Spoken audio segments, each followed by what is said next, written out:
Today I'm going to show you how I select the photos that I'm going to edit for the customer. So you're going to pull up your collection. You're going to want to look at your pictures, not in thumbnail size, but in the larger size, because you want to kind of take a look at the expressions and smiles and things like that. So I'm going to start with the first one. This was just a test shot. I'm not going to use this for the customer, so I'm just going to mark it with an X. Rejected means I'm not going to use it. Next one. This one might be keepable, so I'm going to mark a P. And then so on. X for ones that you, even if you think you might want to use it, mark an X, mark a P, because you can always go back and mark an X after you edit the photos. If you have two that look really similar, obviously you don't want to keep both of them, so just kind of do that after you edit if you're just not sure. So you're just going to go through all of them.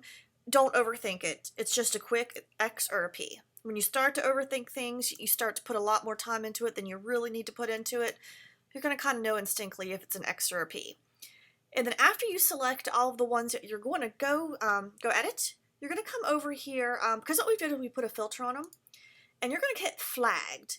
Any ones that you marked P are going to come up in your flag collections. And then these the ones that come up are going to be the photos that you have eliminated for editing to present to the customer.